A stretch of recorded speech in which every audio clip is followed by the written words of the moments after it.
Hey, this is Aaron. And this is Kristin. And this is the Drive Mode Show. Welcome back. Welcome back, Kyle. Wow. Welcome back. Way back into the past. Welcome back. All right, that's enough. Okay. Today we're going to talk about the Miata. Specifically the new one. The little MX-5 is the Mazda that a lot of, like, when you see it, you recognize it immediately. It's the most well-known driver's car on the market.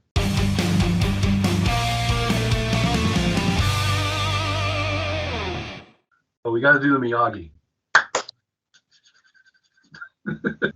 I think both of us will agree that if you do get one, the manual transmission is a must, because it just adds to the joy factor in every way.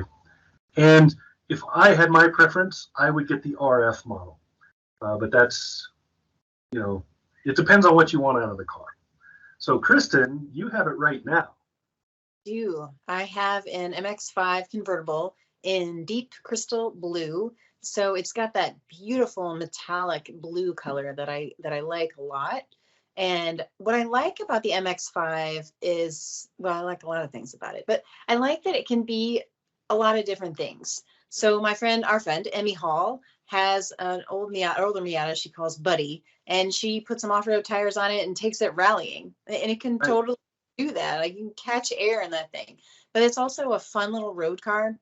I hardly ever get a chance to drive a manual, and the H is narrow in the Miata, but it's so responsive, and it's a blast. The manual in particular, it has a very surprisingly forgiving clutch. So you have a lot of wiggle room in the clutch, open space where you can. So if you're not perfectly precise, it doesn't matter. You still won't grind. You maybe jerk a little bit, but probably not. It's a very, very forgiving clutch, and at the same time, it's a short throw. The movement of the shift is pretty short. It's not as short as some dedicated sports cars. So, if you really want a hardcore sports car, it's not as short as some of those, but it's just really smooth, no matter your skill level. So as long as you understand how to shift, how to move the clutch and move the lever, you can probably shift this car pretty smoothly. And it just feels good doing it. Everything about that action gives you like this feeling of fun, even when it's just driving in city traffic and going from first to third over and over. Yep, I've told my 12-year-old son that he's going to learn how to drive a manual, because he was asking me in the car last week, like, what is the point of this, Mom? Why do you have to have a manual? Why can't you just have an automatic? So much easier. I'm like, well, a lot of people enjoy to drive the manual, and you have a lot more control in different situations. So it's something fun. It connects you to the car in a way that you can't with an automatic. Yes. And then for me, driving the Miata, I have to put the top down. Otherwise, I'm like this, because 6'3".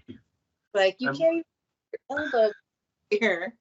I'm about an inch too tall, and I'm about 2 inches, 3 inches too wide to have anything in the cup holder, because I'll just be elbowing it the whole time. But it's a very responsive little car. Very precision steering is a big point for any sort of driver's car or sports car. And while you do have some slop, you have to have that for safety reasons, because we don't all hold the wheel perfectly straight. We move a little bit. And you don't want the tires to move every time you do that. But it's very, very tight compared to, say, your big SUV or your mom's Buick or something like that, which is going to have a lot of, well, so they have a lot of road slop, those kind of cars. That's a point of luxury for a bigger vehicle. It's easy to steer and lots of road slop. So you have lots of empty space where the wheel can move and it doesn't change your steering. Whereas the Miata, like most sports cars, has very little of that. So you have to be paying attention to where the wheel is and what you're doing, which is part of the big engagement for this car. It's part of the reason it's so much fun to drive, because you feel like you and the car are important, and what you're doing is important, and that makes it fun. I agree. You really can't look away from it. You have to be paying attention. And that's one of the things I like about it. I don't want a robot to drive the car for me. I want to drive the car. And there is an engagement factor that, when I switched from the MX-5 back over to my own LR4 over the weekend, I was like, like this is kind of tame. I don't have anything to do. You do have to think about the command control knob, and the audio system is a little bit less friendly than I would like. And I'd really like to see Mazda update that. They say it's for safety, and I get it. Once you get to know the system, I still think it needs some improvements. Yeah, I agree with that, because for safety's sake, I like the idea on paper of using your offhand to run those controls is really good. But in the reality, it means that we look away. A touch screen, you might look away to see where to touch, right? But you only look this far, right? Your eyes are on the road. You're only looking like this. You can still see the road when you do that. When you're looking down here, not so much.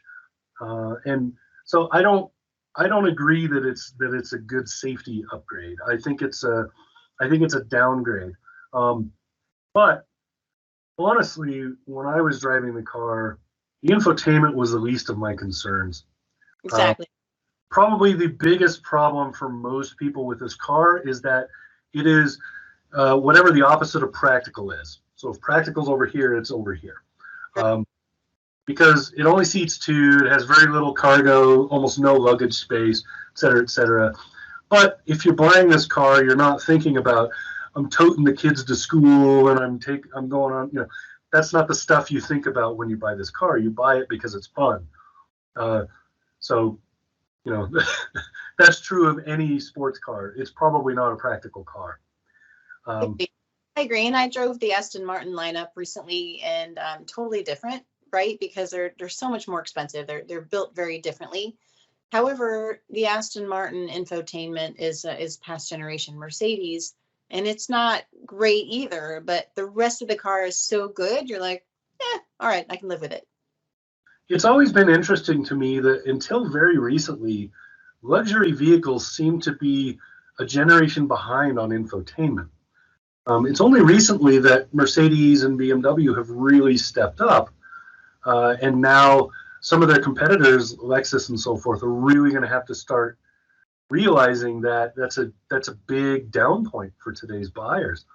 But at the same time, some luxury vehicles, I can imagine the person driving it has a flip phone. So I don't. So you'd be like, substandard infotainment, they're not going to care. As long as they can Bluetooth their phone to it, they're really not going to care. Yeah. With Lexus, you mentioned Lexus, and with their new user interface, they've made huge improvements, and the voice recognition is pretty cool. Now, there is a lot of controversy around whether we should have all touchscreen. I feel comfortable with a balance of touchscreen and knobs, and that's what I'm used to. It'll be interesting to see what the next generation looks like. I think it's not going to be too long before everything is just voice activated, where we talk to it like we would our Amazon or a Google device. Mercedes is already pretty much there. They're very close to everything being controlled that way. BMW is not too far behind on that. And even some of the not luxury makers like Volkswagen and stuff are really improving their voice controls. So it's just a matter of a very short amount of time before we're basically just talking to our cars. And I think that's a good thing, because you don't have to do anything. Gesture controls, we've talked about that before. I love those if they're done right. You have to be careful, like in a BMW with gesture controls, because some of our common gestures end up hanging up the phone or something. So you have to understand, some of that But Mercedes also has them, and they're nicely tuned once you get used to it. So I think a combination of that is where we're going. I think the touchscreen will become a interface that is considered old and will be used primarily when you're parked in the parking lot and you're really trying to deep dive like into the manual or something. I think the rest of the time we're mostly just going to talk to it. Yep, and tying that back to the MX-5, it will be, I'll be interested to see what Mazda does next with their user interface. I haven't made any kind of announcements of any changes that they're making, but it would be smart, I think, on their part to add some voice controls and some more user-friendly interface features. Also, one of the things that I really love about especially this generation of the Miata, is the roof, the way it looks. I have video of it, so if I could dig that up, I'll add it here. But the way the roof opens and the things pop up and comes down and a little thing, all this stuff is happening in that 5 or 6, 7 seconds, whatever it is, that the roof is doing its thing. And when you're in the car, you don't realize that. But when you're somebody standing outside of the car and they watch it, it's like a whole show. It's really kind of neat. And then they did all of that so that both the hard, I think it's all hard now. I don't think they have a soft cover anymore. But when the roof folds, is there a soft cover? Okay. When the roof folds away, it takes up very little space. When you open the trunk, you can see where the box that the roof fits in. It's actually a surprisingly small amount of space. Even I had the hard top, and even in that, it's a very little. The amount of space is tiny. Yep, you can throw that roof back in a couple seconds, and it's super low maintenance. Yes, and you can do it at up to like 25 or 30 miles an hour. So you have a window where you could do it. You know, it's starting to rain or something. You're at the stoplight. You just hurry up and do it. And even if the light changes, you can still do it while the light. You just have to reach up and do the button.